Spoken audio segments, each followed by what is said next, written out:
कानपुर का नाम वैसे ही देश और दुनिया में छाया रहता है।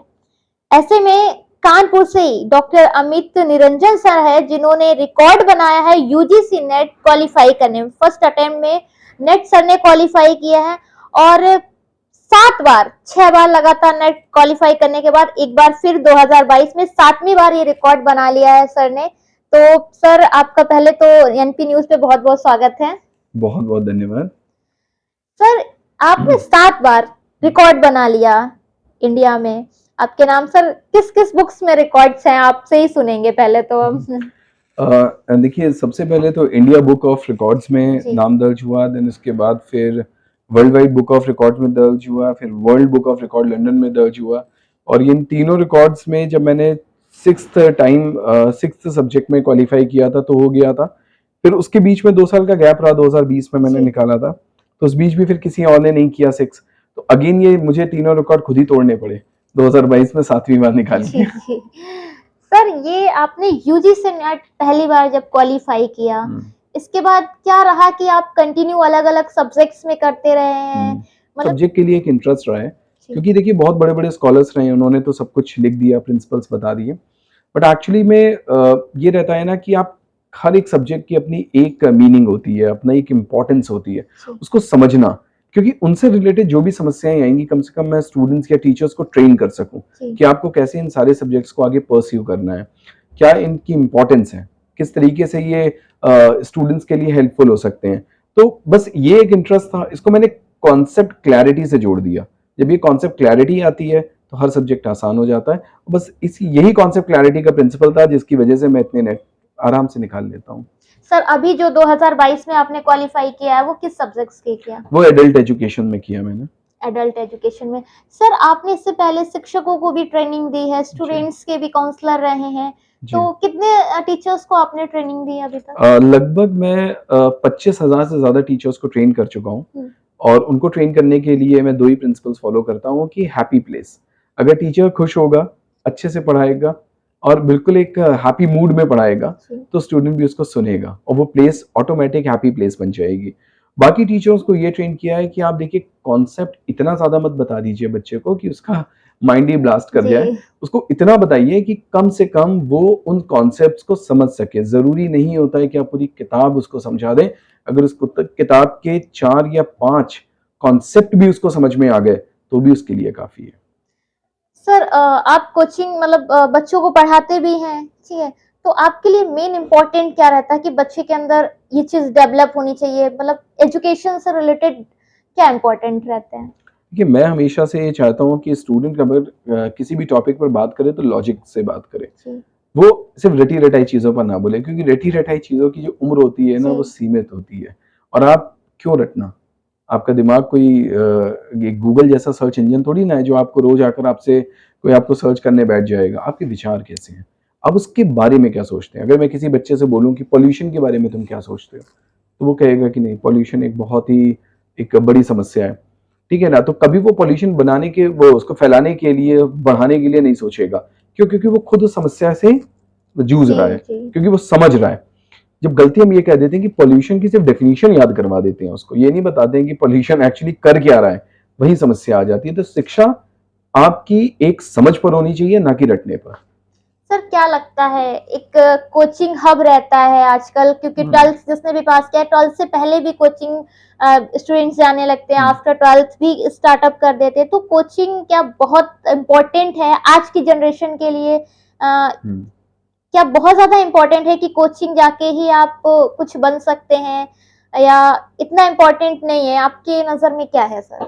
देखिए, कोचिंग मुझे लगता है कि हमेशा से कोचिंग एक बस 4 या 5 घंटे जो भी टाइम ड्यूरेशन जिस भी आप बैचेस को ज्वाइन करते हैं, उस 5 से 6 टाइम ड्यूरेशन में आप करते क्या हैं, कितना प्रोडक्टिव है।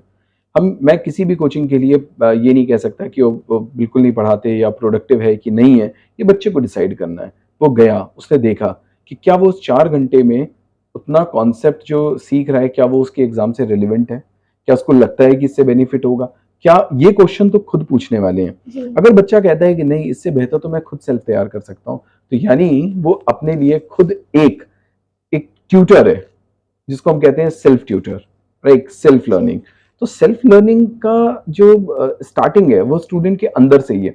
कोचिंग बस आपको एक जगह दे रही है, लेकिन उसकी उपयोगिता कितनी है ये डिसाइड करना बच्चे का काम है। बच्चे आप कोचिंग जाइए बट अपने सेल्फ स्टडीज पे भी ध्यान दीजिए, बिकॉज बिल्कुल। सेल्फ स्टडी बहुत ज्यादा जरूरी है। सर आपने इससे पहले क्या पढ़ाया भी है? मैं 18 साल से निरंतर किसी न किसी संस्थान से जुड़ा रहा हूँ जी पढ़ाने के लिए।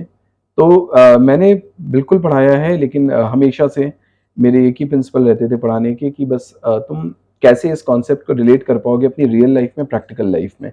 मेरा वो नहीं रहता था कि नहीं कोई भी किताब हो, कैसी भी किताब हो, बस रट के उसको साइड में कर दो। सर, 7 बार आप यूजीसी नेट क्वालिफाई किए हैं और रिकॉर्ड भी आपने बना दिया है। अब इसके बाद भी क्या क्वालिफाई करने के इरादे हैं या यहाँ से स्टॉप करेंगे? नहीं, अभी तो लाइक मुझे लगता है कि अभी तो जितना भी वक्त मेरे पास रहेगा, और मैं अपनी लाइफ में तो निरंतर पढ़ता ही रहूँगा, क्योंकि पढ़ाई एक एक ऐसी चीज़ है ना कि ये भी एक लत है ना? और ये भी एक ऐसा माध्यम है जिस माध्यम से आप लोगों को सिखा सकते हैं। अच्छा, आप रुक गए तो कहीं न कहीं आपकी नॉलेज अपडेट होना बंद हो जाएगी, और आजकल का जितना डायनामिक एनवायरनमेंट है, डायनामिक वर्ल्ड है, आपको अपनी नॉलेज तो अपडेट करनी ही करनी है। हाँ, एक टीचर है जो कहता है मुझे सब आता है, वो सबसे बड़ी गलती करता है। जी जब वो टीचर कहता है कि नहीं मैं तो अभी भी एक छात्र हूँ, मैं तो अभी भी सीखता हूँ, तो ये उसकी खूबसूरती है। टीचर असली में वही है जो ये कहता है कि मैं तो पूरी उम्र मरते दम तक से सीखता रहूंगा। ये बहुत अच्छी बात है, क्योंकि जो टीचर बन जाते हैं अमूमन में होता है कि नहीं मैं तो पढ़ गया, टीचर बन गया, अब तो मुझे सब आता है। और सर ऐसा नहीं मानते, बाकी ये बहुत अच्छी बात है। सर तो आप तो कई सारे इवेंट्स में जाते हैं, क्या फोकस क्या रहता है, किस चीज की तरफ फोकस रहता है स्टूडेंट्स के रिलेटेड? जिस तरीके का क्राउड होता है, जिस तरीके के स्टूडेंट होते हैं, अब माना कि कुछ स्टूडेंट ऐसे हैं जो बहुत ही ऐसे बैकग्राउंड से आते हैं जहाँ उनके लिए कॉपी एक किताब खरीदना भी बहुत मुश्किल है। अब आप उनको कैसे समझें? आप उनको ये नहीं कह सकते कि नहीं तुम तो रॉकेट साइंटिस्ट बन जाओगे, नहीं तुम तो विदेशों में उस इंस्टीट्यूट में जाओ जहाँ की कीमत ही 1 साल की फीस ही 1 करोड़ रुपए है। बिल्कुल नहीं। आप उनको वो रास्ते दिखाते हो जिन रास्तों से चलकर सच में वो वहाँ तक पहुँच सकते हैं। कुछ ऐसी जगह आप जाते हो जहाँ पर क्राउड ऐसा होता है जिनके बिजनेसमैन के बच्चे होते हैं, बहुत पैसा होता है, फिर आप उनको अलग समझाते हो कि ठीक है, माना कि तुम्हारे पास सारे साधन हैं, लेकिन ये साधन क्या देश को डेवलप करने में, प्रमोट करने में, बाकी अच्छी चीज़ों को क्या ये फ़ायदेमंद होंगे? तो उनको उस तरीके से समझाया जाता है। तो मैं समझता हूँ कि एक चाइल्ड साइकोलॉजी को समझना बहुत इम्पोर्टेंट है, अगर आप किसी भी सेशन में किसी भी क्राउड को समझा रहे हैं तो। सर चलते चलते हमारा आखिरी सवाल, हमारे दर्शकों से क्या कहना चाहेंगे आप, क्योंकि बहुत सारे दर्शक हैं, सुन रहे हैं, देख रहे हैं, क्या कहेंगे आप? मैं तो बस यही कहना चाहूँगा कि आप अपनी ज़िंदगी के मकसद में एक छोटा-सा मकसद और जोड़ लीजिए।